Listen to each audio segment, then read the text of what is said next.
네, 임대 건물의 효율적 관리를 원하는 만큼 이 마스터리스가 주목을 받고 있는 것 같은데요. 이 마스터리스 어떠한 장점과 또 어떠한 단점을 갖고 있나요? 네, 일단 장점은 크게 명확하게 좀 드러날 것 같습니다. 첫 번째는요, 건물 관리가 굉장히 용이해집니다. 일부 집 소유자들이나 또는 건물 소유자들이 개인이 건물을 관리하는 것보다요, 이런 이제 전문 회사들이 건물을 관리하기 때문에 전문적으로 건물이 관리된다고 볼 수 있기 때문에 건물 관리가 굉장히 용이해질 수 있다, 이런 장점이 있을 수 있고요. 두 번째로는요, 이런 이제 책임 임대차 계약 같은 경우에는 장기 계약이 형성되는 경우가 많습니다. 그렇기 때문에 사실은 5년 내지 10년 이상으로 이렇게 장기 임대차 계약이 맺어졌기 때문에 건물주나 또는 집 소유자 입장에서는요, 일정 수익을 장기간 보장받을 수 있는 그런 이제 장점이 있다고 볼 수 있는데요.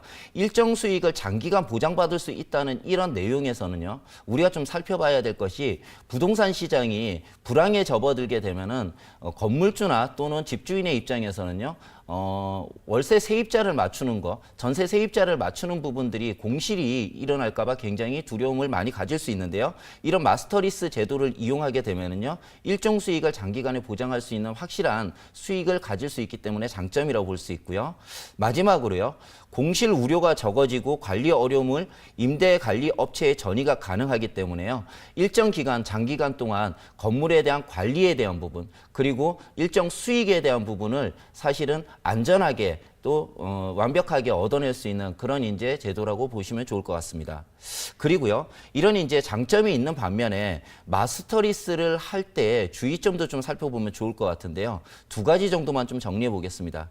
첫 번째로요, 주변 시세 대비 건물의 임대료가 적정한지 여부를 좀 살펴볼 필요성이 있습니다. 그래서 장기 계약이 이루어지기 때문에요, 일단은 마스터리스를 하기 위한 전문 관리 업체에서는요, 어떻게든지 건물 임대료를 낮추려는 노력을 하게 될 것인데요.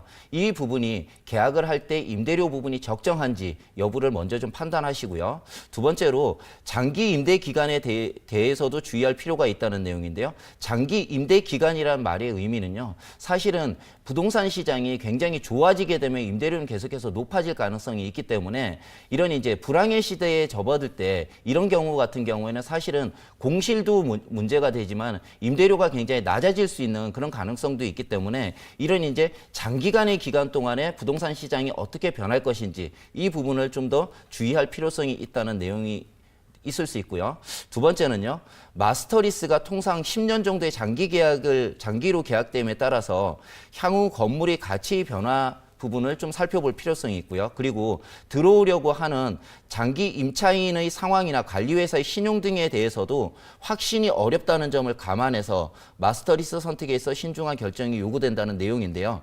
이 부분에서 지금 관리회사가 10년 동안 이 부분을 책임 임차를 하고 들어왔기 때문에 이 회사 자체는요, 경기가 더 불황이 되더라도 일정적으로 계약된 그런 임대료를 계속해서 집 소유주나 건물 소유주한테 지불해야 될 책임이 있게 되는데요. 그런 부분들을 10년 장기 기간 동안 지불할 수 있는 능력이 되는 관리회사인지 하는 부분들도 좀 살펴볼 필요성이 있다고 보여집니다.